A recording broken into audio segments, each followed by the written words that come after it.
September 12, 1943. The day Italy surrendered to the Allied forces, changing the status of thousands of Italian soldiers from enemies to something far more complicated. In prisoner of war camps scattered across the American Southwest, Italian men who had fought for Mussolini's regime found themselves in a strange new category, neither fully enemy nor fully friend. But in a small compound outside Bakersfield, California, something even more unusual was unfolding. Among the steady stream of Italian prisoners arriving at Camp Stoneman were 17 women, members of the Italian Women's Auxiliary Service, captured during the Allied invasion of Sicily. Young women who had served as radio operators, translators, and medical assistants for the Italian military now faced an uncertain future in the Golden Valleys of California. What happened next would challenge everything both captors and captives believed about war, work, and the possibility of finding home in the most unexpected places. Before we discover how these remarkable women transformed a cattle ranch into something neither side could have imagined, tell us where you're watching from in the comments below. The story truly begins 3 weeks after Italy's surrender, in early October 1943, when the first transport of Italian female prisoners arrived at the temporary facility hastily constructed on the outskirts of the Hansen Ranch. Unlike the large, imposing camps that housed thousands of male prisoners, this smaller compound consisted of just 4 wooden barracks surrounded by a single fence, almost apologetic in its simplicity. The ranch itself stretched across 3,000 acres of California's Central Valley, a landscape of rolling hills, punctuated by ancient oak trees and row upon row of grapevines that had been planted by Spanish missionaries generations earlier. 17 women stepped off the military truck into the bright California sunshine, their eyes squinting against the glare after weeks in the dim hold of a transport ship. They wore a mixture of tattered Italian military uniforms and civilian clothes distributed by the Red Cross, their appearances as uncertain as their legal status. Among them was 26-year-old Sofia Marino, a former translator from Naples who had joined the auxiliary service in 1941, believing she was helping defend her country from invasion. Now standing on American soil, thousands of miles from everything she had ever known, she clutched a small photograph of her family's vineyard, the only possession that had survived her journey through capture, interrogation, and transport. The 17 women gathered in the barracks each evening, their voices filling the wooden structure with the melodic cadence of Italian dialects from across their homeland. They came from different regions, different social classes, different circumstances that had led them to join the auxiliary service, but they shared a common displacement, a collective sense of having been severed from everything that defined who they were. Sofia found herself becoming the unofficial leader of the group, not through any deliberate choice, but because her education and language skills made her the natural bridge between the Italian prisoners and their American captors. She had studied English at university in Naples before the war, dreaming of becoming a literature teacher. Those dreams seemed impossibly distant now, yet her language skills gave her a purpose in this strange limbo between captivity and something else she could not yet name. Among the women was 32-year-old Maria Rossellini, the oldest of the group, a widow from Tuscany whose husband had been killed in the North African campaign 2 years earlier. Maria had joined the auxiliary service not out of patriotic fervor, but out of simple necessity. With no children and no family to support her, military service had offered survival.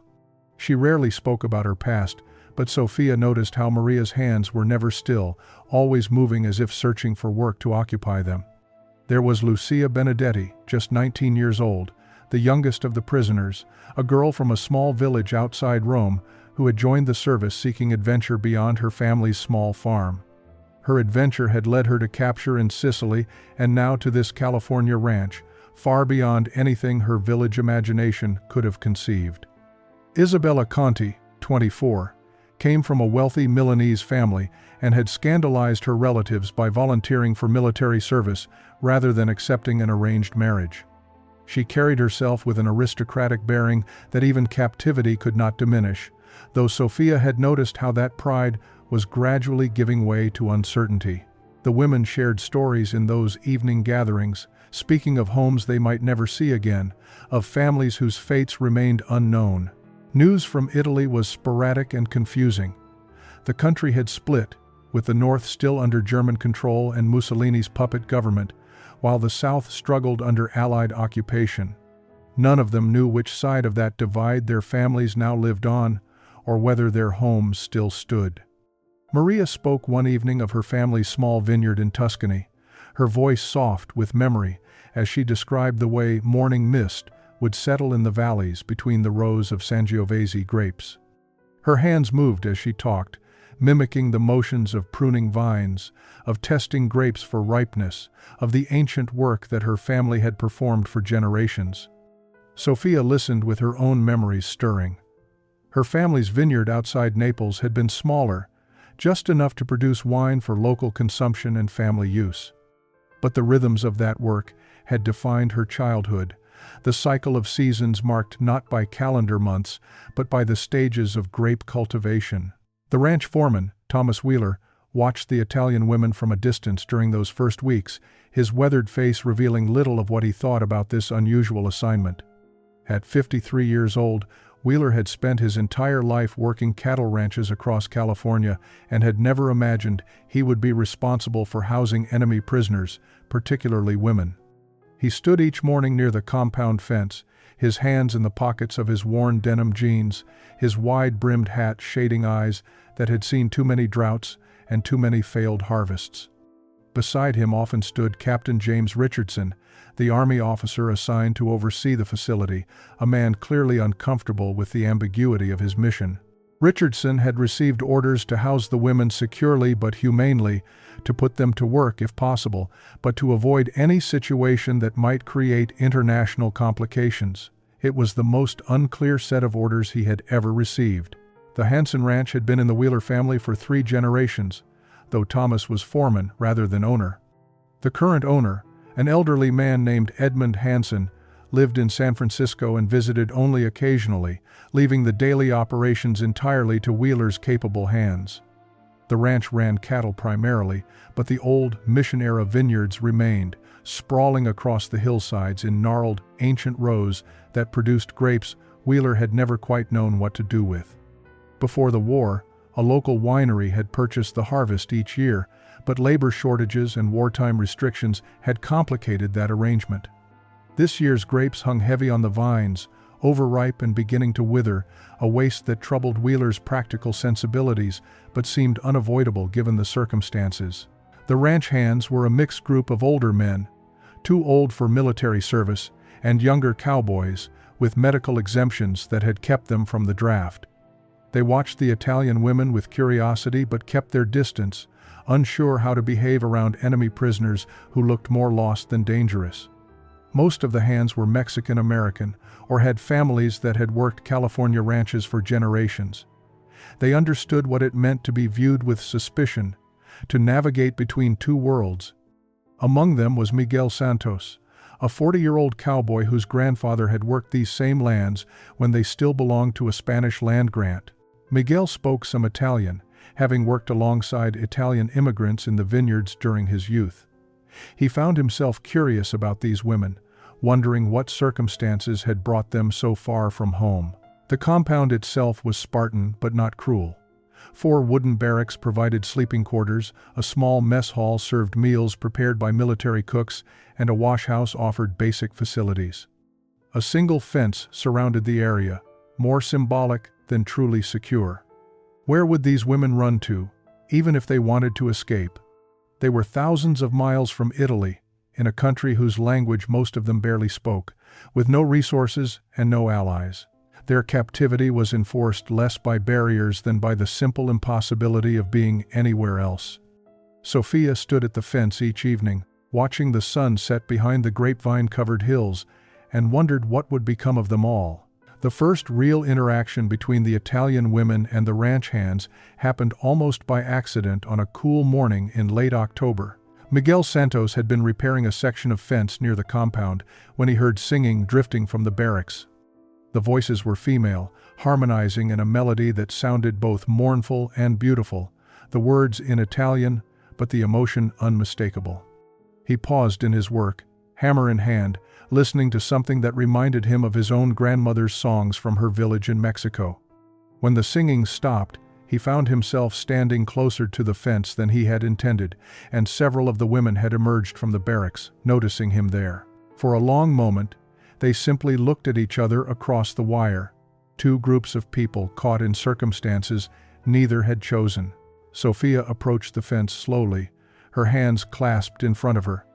She spoke in careful English, her accent thick but her words clear. "The singing, it reminds you of home?" Miguel nodded, surprised to be addressed directly. "My grandmother, she sang like that. Songs from the old country." Sophia's face softened slightly. "We sing to remember who we are. It's hard to remember in this place." Miguel understood more than she realized. He had grown up navigating between his Mexican heritage and American identity, never quite belonging fully to either world. These women were experiencing something similar, he thought, suspended between the country they had left and a future they could not yet imagine. He introduced himself, his Spanish-accented English meeting her Italian-accented English in a linguistic middle ground that somehow made communication easier than it might have been otherwise. Over the following days, Miguel found reasons to work near the compound fence. He was not the only one. Other ranch hands began lingering nearby during their breaks, curious about these foreign women who seemed so unlike the enemy they had been taught to fear. The cowboys were weathered men who worked with their hands, who understood the language of physical labor more than the abstractions of international politics. They saw women who looked tired and displaced, and their instincts were more protective than hostile. Wheeler noticed this gradual erosion of boundaries between captors and captives with mixed feelings. He was responsible for maintaining security, yet he saw no harm in these cautious conversations across the fence. Captain Richardson was less certain, worried about fraternization rules and unclear protocols, but he also recognized that keeping 17 women locked in barracks with nothing to occupy their time was creating its own problems. The women grew restless with enforced idleness. They were accustomed to work, to purpose, to contributing something beyond their own survival. Maria's hands continued their constant movement, seeking tasks that did not exist. Isabella paced the compound like a caged animal, her aristocratic composure cracking under the strain of purposelessness. Even young Lucia, despite her homesickness, began asking Sophia when they would be given work to do. They were prisoners, yes, but they were also women who had spent their lives being useful, and captivity without purpose felt more cruel than captivity with labor. Something had to change, and change was coming in a way none of them could have anticipated. The change began with a conversation between Wheeler and Captain Richardson on a morning when the November air carried the sweet, fermenting smell of overripe grapes rotting on the vines. Wheeler had been surveying the hillside vineyards with increasing frustration, calculating the loss of revenue from yet another unharvested season. The war had taken most of the available labor, and the remaining ranch hands were needed for essential cattle operations. The grapes, planted by Spanish missionaries nearly a century earlier, had survived droughts, floods, and economic depressions, but they might not survive this war's indifference. Richardson stood beside him, following Wheeler's gaze across the rows of sagging vines. "Shame to waste all that fruit," the captain observed. Wheeler spat tobacco juice into the dust. "Been saying that for 2 seasons now. Just don't have the hands to bring it in, and the winery that used to buy from us shut down operations last year. Even if we harvested, got nowhere to sell it." They stood in silence for a moment before Richardson spoke again, his voice careful, as if testing an idea he was not sure he should voice aloud. "Those Italian women in the compound, they're going stir-crazy with nothing to do. Several of them come from wine country, you know. I've heard them talking about vineyards back home." Wheeler turned to look at the captain, his weathered face skeptical. "You suggesting we put enemy prisoners to work on the ranch?" Richardson shrugged. "They're not exactly enemy prisoners anymore. Italy surrendered, switched sides. These women are in some kind of legal limbo. The War Department's latest memo said we should put Italian prisoners to useful work where practical, Good for morale, keeps them occupied, and frankly, we're paying to feed them anyway. Might as well get some benefit from the arrangement." Wheeler considered this, his practical nature warring with his caution. "What would we do with the grapes even if they harvested them? Can't sell wine during wartime with all the restrictions." Richardson's mouth curved in a slight smile. "But there's nothing illegal about making wine for personal consumption or for use on a military facility. The mess halls could use it. And I imagine these Italian women might appreciate having wine with their meals, might make them feel more at home." Wheeler looked back at the vineyards, at the waste of fruit that represented both loss of income and an offense to his rancher's sensibility about letting nothing go to waste.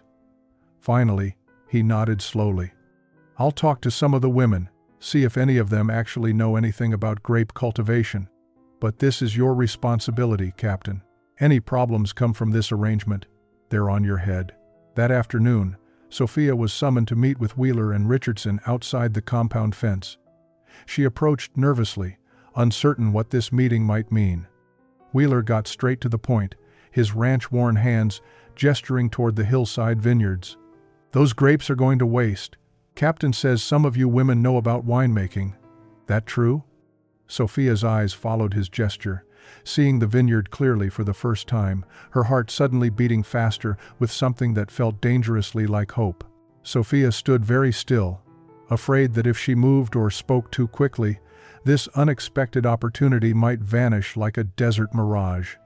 She looked at the vineyards stretching across the hillside, at the heavy clusters of grapes visible even from this distance, and felt something awaken inside her that had been dormant since her capture.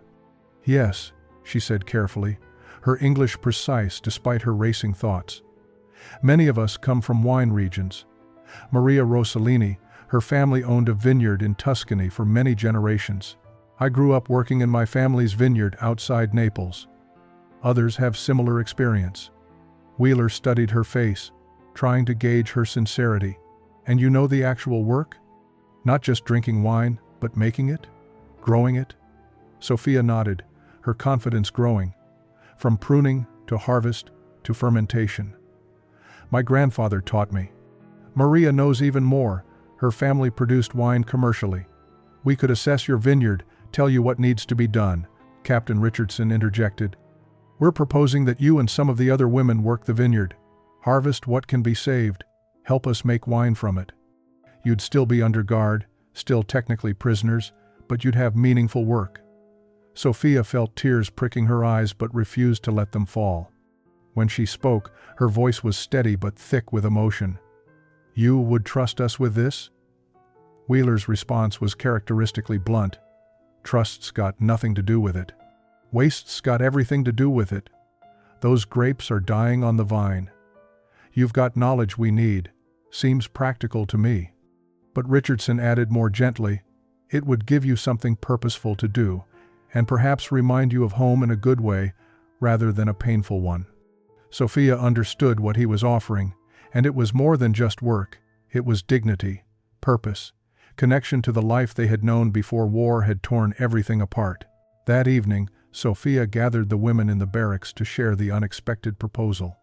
Maria's reaction was immediate and visceral. Her hands, which had been restlessly fidgeting with a loose thread on her sleeve, suddenly stilled. "Wine? They would let us make wine?" Her voice carried disbelief and longing in equal measure. Sophia explained what Wheeler and Richardson had proposed, watching as the news rippled through the group.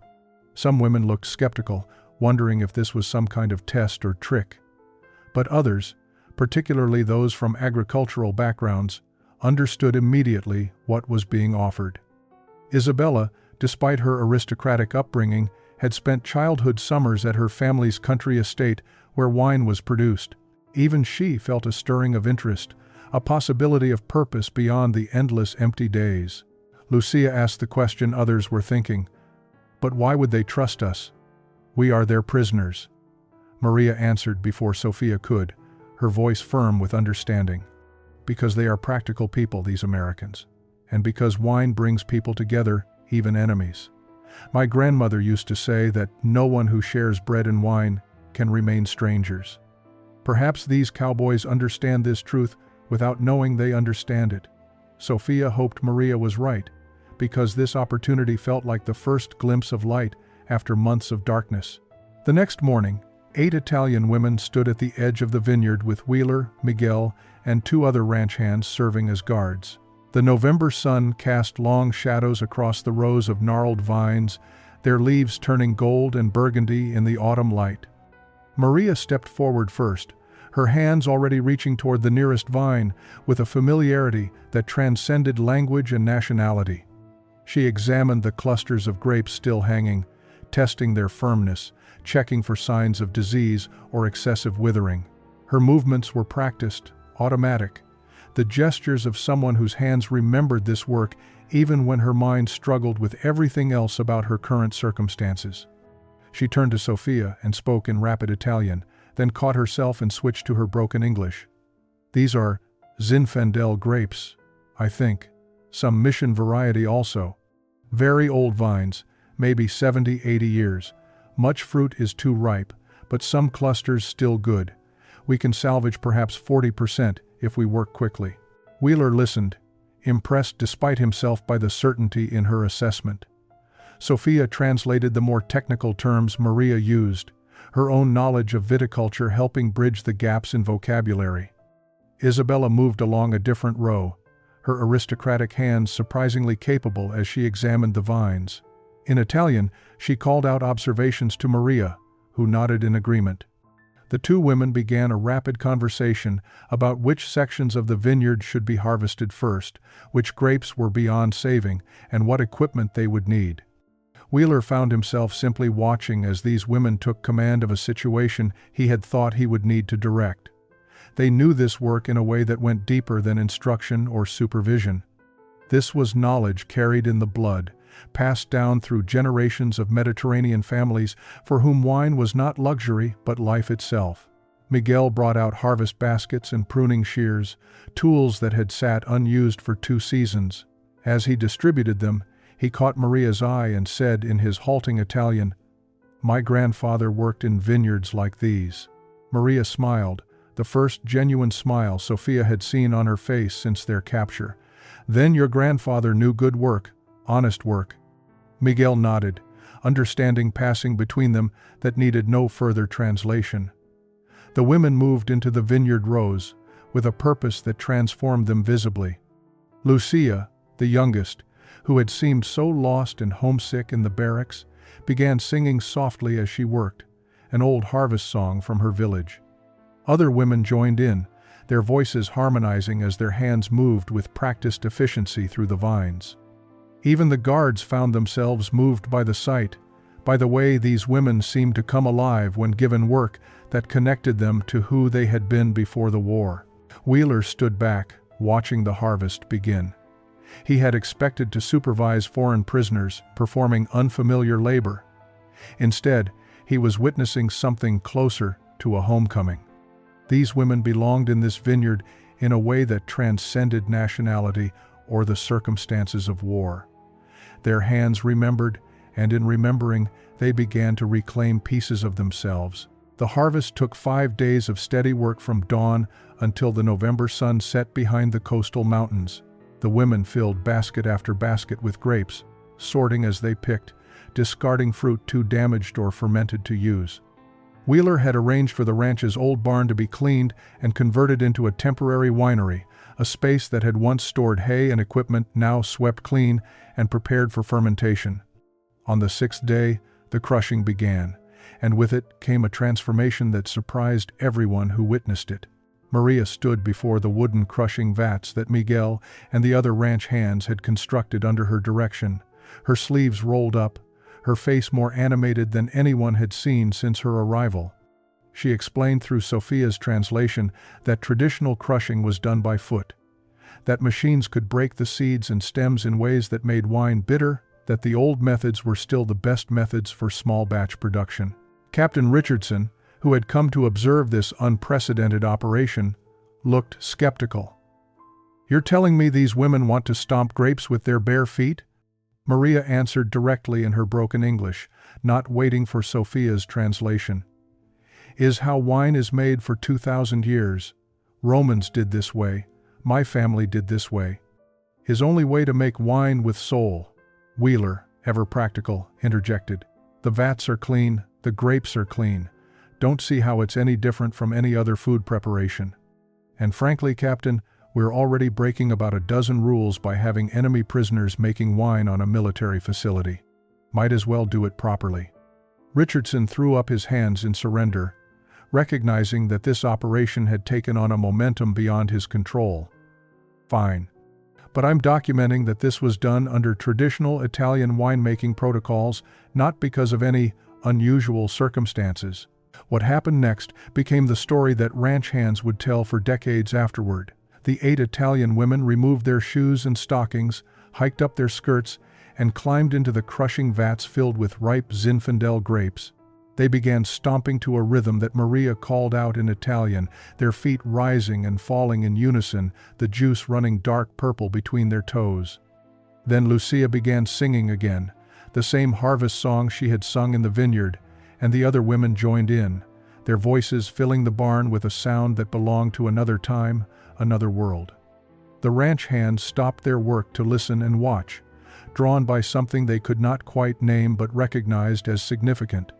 Miguel stood beside Wheeler, both men silent, as they witnessed this ancient ritual being performed in a California barn by women who were technically their prisoners but who looked, in that moment, like they had finally found their way home. Isabella laughed as she stomped, actually laughed, the sound startling Sophia, who had never heard anything but aristocratic composure from the Milanese woman. The physical work, the absurdity of their situation, the simple joy of creating something rather than simply enduring, all combined to crack through the reserve they had all maintained. Even the guards smiled, recognizing that whatever they were witnessing, it was not dangerous or subversive, it was simply human. The wine would take weeks to ferment properly, but the work had created an unexpected bridge between the Italian women and the ranch community. Wheeler, recognizing that the harvest had been successful beyond his expectations, made a decision that surprised even Captain Richardson. He invited the women to share a meal with the ranch hands in the main cookhouse, a gesture that went far beyond the requirements of prisoner supervision. The evening meal began with awkward formality. The Italian women seated at one long table, the Cowboys at another, everyone acutely aware of the strangeness of the situation. But Maria had spent the afternoon cooking, using vegetables from the ranch garden and adapting recipes from her Tuscan childhood to the ingredients available. The aroma of garlic, herbs, and tomatoes filled the cookhouse, smells that transcended national boundaries and spoke to something more fundamental than politics or war. When Maria carried out the first dish, a simple pasta with tomato sauce made the way her grandmother had taught her. The ranch hands looked uncertain about this foreign food. Miguel was the first to try it, and his face registered surprise and then pleasure. "This tastes like my grandmother's cooking," he said in wonder. Maria smiled, understanding his Spanish-influenced English better than more formal speech. "Good food is same in every language," she replied.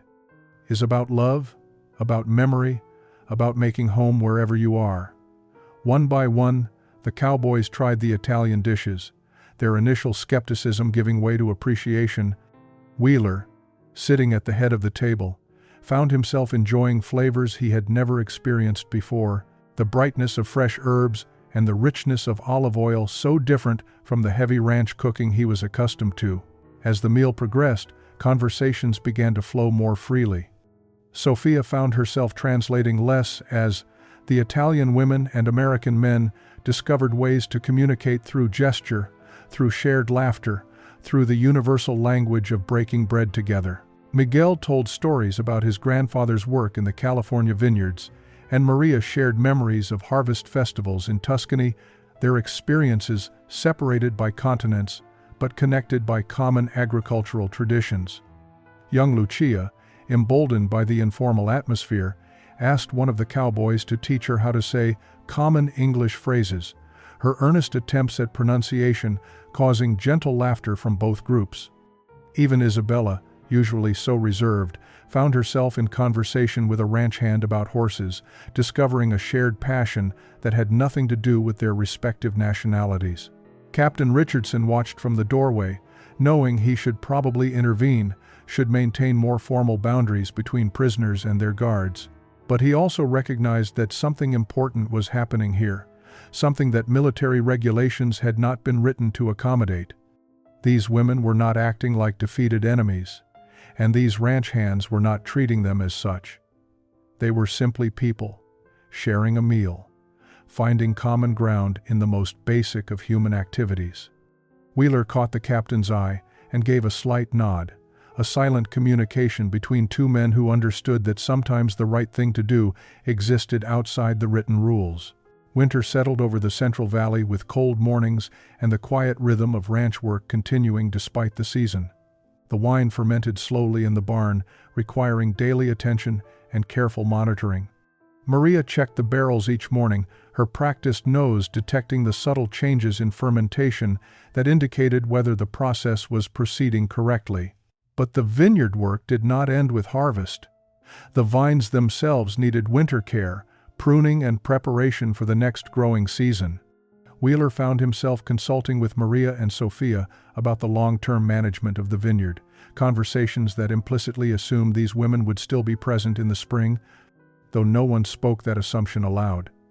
The legal status of the Italian prisoners remained ambiguous, caught between Italy's surrender, its alliance with the Allies, and bureaucratic uncertainty about what should happen to auxiliary service members who were neither soldiers nor civilians. One December morning, Maria approached Wheeler with a proposal. Through Sophia's translation, she explained that the vineyard needed significant pruning before spring, that many of the vines showed signs of disease or poor previous management, that with proper care the vineyard could produce much better yields in future seasons. Wheeler listened, then asked the question that hung unspoken between them. "And you're planning to be here to see that future harvest?" Maria met his eyes directly. "I have nowhere else to go," she said simply. "My home in Tuscany, who knows if it still stands? My husband is dead. My family, I have heard nothing. But these vines, they are alive. They need care. I can give that care. Is more purpose than I had before this war began." Wheeler understood. He had seen men lose everything to drought, to economic collapse, to circumstances beyond their control. He recognized in Maria someone who needed the land as much as the land needed her work. Over the following weeks, the Italian women began winter pruning work in the vineyard, working alongside Miguel and other ranch hands who were learning from the women's expertise. The roles had reversed in subtle ways. The women were no longer prisoners being supervised, but skilled workers teaching others their craft. Miguel learned proper pruning techniques from Maria, discovering that his grandfather's methods had been sound but incomplete. Young cowboys found themselves being corrected by Lucia, who despite her youth had grown up in agricultural work and knew the signs of vine disease that they had missed. The guards who had been assigned to watch the women gradually became students, their weapons seeming increasingly absurd as they took instruction on cutting angles and bud selection. Isabella surprised everyone by revealing a knowledge of agricultural business that came from her family's estate management. She began working with Wheeler on planning the vineyard's future, calculating potential yields, discussing which grape varieties might be added or replaced. Her aristocratic education had included estate management, skills that translated unexpectedly well to ranch operations. Wheeler found himself respecting her sharp mind for numbers and planning, qualities that had nothing to do with her nationality or the circumstances of her presence on the ranch. The war that had brought these women here seemed increasingly irrelevant to the daily reality of work that needed doing and people capable of doing it. February 1944 brought the first tasting of the wine the women had made. Maria had been monitoring the fermentation carefully, and she declared that the young wine was ready to be racked and tasted, though it would improve with further aging. Wheeler arranged for the tasting to take place in the barn where the wine had been made, inviting not just the ranch hands but also Captain Richardson and several other officers from the nearby military base. The event carried significance beyond simple curiosity about the wine's quality. It represented a test of whether this entire unprecedented arrangement had produced something valuable or had merely been an elaborate waste of time and resources.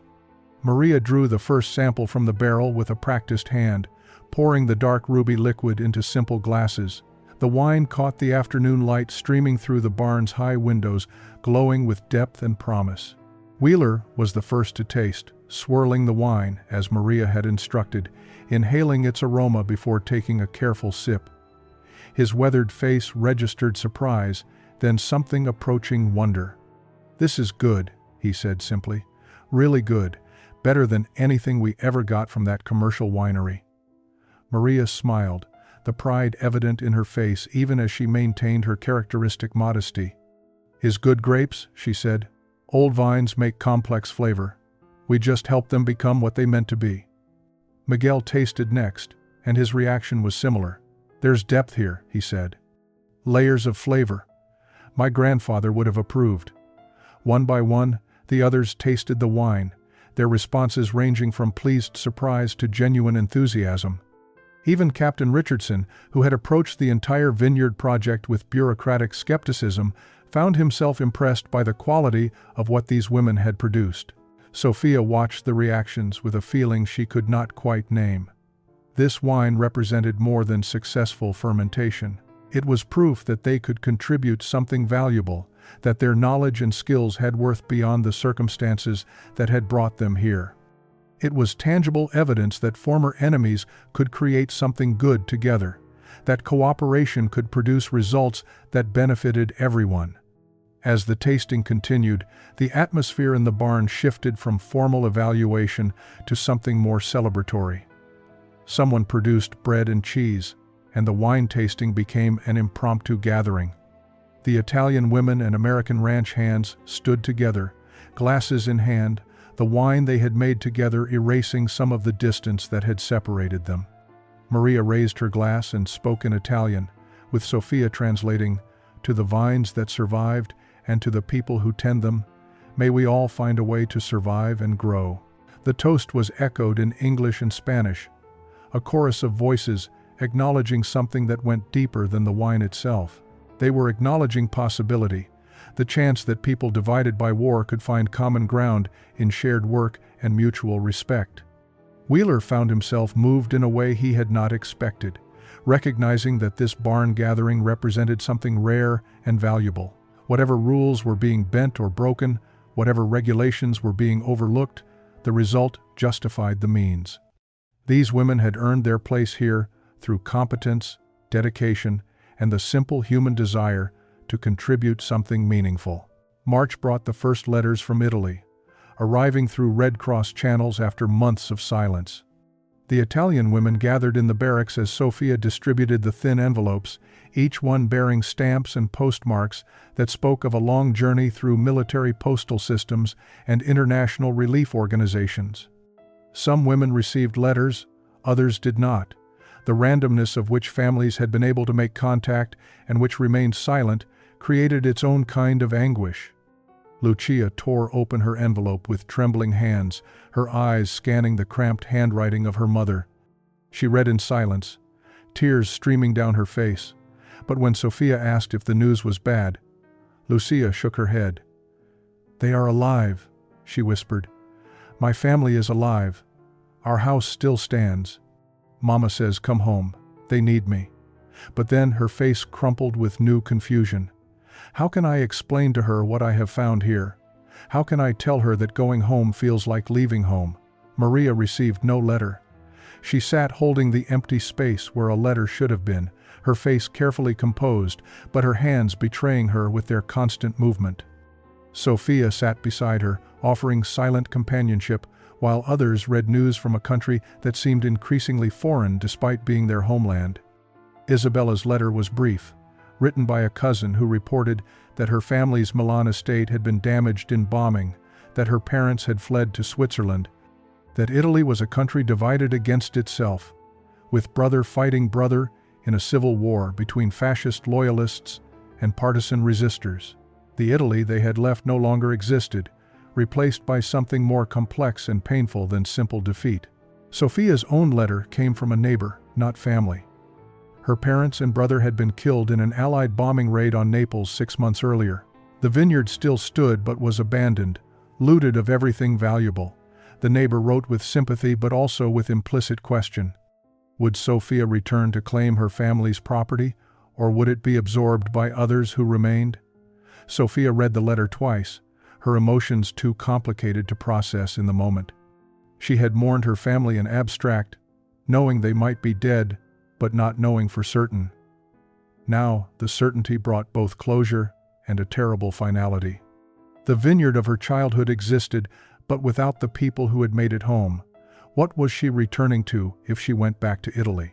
That evening, the women who had received letters shared their news with those who had not. The conversations were careful, tentative, each woman trying to process what the letters meant for their uncertain futures. The war in Italy continued. The country split between German occupation in the north and Allied control in the south. Partisan fighters waged guerrilla warfare, while civilians struggled to survive amid devastation and hunger. The letters painted a picture of a homeland that offered little security and less hope. Meanwhile, here on a California ranch, they had found work, purpose, and a community that had gradually accepted them. The choice between returning to Italy and remaining in America was becoming less abstract and more urgently real with every piece of news from home. April 1944 brought official news that changed everything. Captain Richardson received orders from the War Department regarding the status of Italian auxiliary service members held in American facilities. With Italy now a co-belligerent fighting alongside the Allies against Germany, the Italian prisoners were to be reclassified. They were no longer prisoners of war but could choose between repatriation to Italy or remaining in the United States under a new displaced persons program. The choice was theirs to make, a freedom that felt more daunting than simple captivity had been. Richardson called a meeting in the mess hall to explain the options. The women could return to Italy with transportation provided by the military and assistance from relief organizations, or they could apply for temporary residency in the United States with the possibility of eventual citizenship if they found sponsors and employment. The choice had to be made within 30 days. The announcement created intense discussion among the 17 women. Lucia felt torn between duty to her family and the life she had begun to imagine here. Her mother's letter had been clear in its desire for her return, yet Lucia had discovered capabilities in herself that her small village could never have revealed. She had learned English, had worked in ways that challenged her, had glimpsed possibilities beyond marriage and motherhood in a conservative rural community. But could she justify choosing her own growth over her family's needs? Maria faced different calculations. With no family waiting and her home region still under German occupation, return meant going back to nothing and no one. Here she had found purpose in the vineyard, had earned respect through her knowledge and skill. Wheeler had offered her permanent employment if she chose to stay, recognition of her value that she had never experienced in Italy's male-dominated agricultural culture. Yet choosing to stay felt like betraying her identity as Italian, like admitting that her homeland had nothing left to offer her. Isabella's situation was complicated by class and politics. Her family in Switzerland wanted her to join them, but doing so meant leaving California, where she had discovered that her education and abilities had practical application beyond ornamental accomplishment. Working with Wheeler on vineyard business planning had awakened ambitions she had not known she possessed. In Italy, even in her wealthy family, she would return to being decorative and marriageable. In America, she could be useful and valued. Sophia grappled with the most profound loss. With her family dead and her ancestral vineyard abandoned, she had no home to return to in the literal sense. But Italy remained her homeland, the source of her language, culture, and identity. Could she simply abandon it? Yet staying in America meant building something new from the ashes of what she had lost, meant honoring her family by surviving and thriving rather than returning to mourn among ruins. The 30-day deadline forced each woman to confront fundamental questions about identity, duty, and belonging. Some decisions came easily. 3 women who had maintained strong family connections chose repatriation immediately, their paths clear despite the challenges they would face. But for the others, the choice between 2 worlds required examining who they had become during their months on the ranch and who they wanted to be in an uncertain future. The spring vineyard work continued even as the women wrestled with their decisions. New growth appeared on the pruned vines, tender green shoots emerging from gnarled old wood, a reminder that life persisted regardless of human uncertainties. Maria worked among the vines each morning, her hands performing the familiar tasks of tying new growth, removing unwanted shoots, preparing the vineyard for another season. Wheeler watched her work with growing concern, recognizing that she had become essential to the ranch's operations in ways that went beyond the vineyard itself. She had brought knowledge, discipline, and a connection to the land that his cowboys respected and tried to emulate. Losing her would mean losing more than a skilled worker. It would mean losing the bridge she had built between 2 different agricultural traditions, the Mediterranean wisdom she had grafted onto California soil. One evening, Wheeler approached Maria as she finished her work in the vineyard. Through Sophia's translation, he made her an offer that surprised even himself. "If you stay, I want you to manage the entire vineyard operation, not as a worker, but as a supervisor with authority to make decisions and train others. And I want to expand the vineyard, plant new sections using your knowledge of which varieties will thrive here. This could be your vineyard, in every way except legal ownership." Maria looked at him for a long moment, understanding the significance of what he was offering. A man like Wheeler, traditional and practical, was proposing to give a foreign woman authority over American men, to trust her judgment on decisions that would affect the ranch's future profitability. It was an offer she could never have received in Italy, where her gender and her widowed status would have always limited her possibilities. Sophia received a different kind of offer from the Henderson family, the local school teachers who had befriended her during church outreach visits to the compound. They proposed sponsoring her immigration and helping her pursue teacher certification in California. Mrs. Henderson had been impressed by Sophia's intelligence and her gift for language, seeing in her the potential to bridge cultures through education. "Your English is excellent now," Mrs. Henderson told her. "And you understand what it means to navigate between 2 worlds. That makes you exactly the kind of teacher we need for our immigrant students." Sophia felt the weight of possibility in that offer, the chance to build a life around the teaching dreams she had abandoned when war interrupted her university studies. But accepting meant choosing America over Italy, choosing future over past, choosing to plant roots in foreign soil. Isabella received an unexpected proposal from a lawyer in San Francisco who had heard about the Italian women's successful vineyard operation. He offered her a position managing his wine import business once the war ended, recognizing her combination of agricultural knowledge and business acumen. For Isabella, the offer represented freedom she had never imagined. Independence, professional respect, and the chance to build something based on her own abilities rather than her family name or marriage prospects. Yet accepting meant cutting ties with her aristocratic Italian identity, becoming something new and undefined. The offers represented more than employment. They represented belonging, the possibility of finding home not in the place you came from, but in the place that valued what you could contribute. The deadline for decisions arrived in early May, and the women gathered one final time to share their choices. Of the 17 Italian women who had arrived at the ranch 7 months earlier, 11 chose to return to Italy. Some went with hope, eager to reunite with families and rebuild their homeland. Others went with resignation, unable to imagine abandoning their country despite the devastation waiting there. They would carry with them stories of unexpected kindness, of American cowboys who had treated them with dignity, of finding common ground across the divide of war. But 6 women chose to stay. Maria, Sophia, Isabella, Lucia, and 2 others named Elena and Francesca made the decision to pursue new lives in America, to plant roots in California soil and see what might grow. Their reasons varied, but shared a common thread. They had discovered possibilities here that their homeland, even in peacetime, could never have offered them. The day of departure for those returning to Italy brought tears from both groups.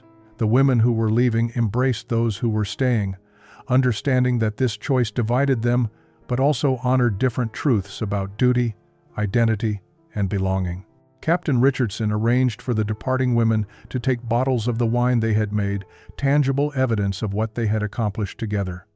As the military transport truck pulled away, the women remaining stood watching until it disappeared from view, feeling both loss and resolution.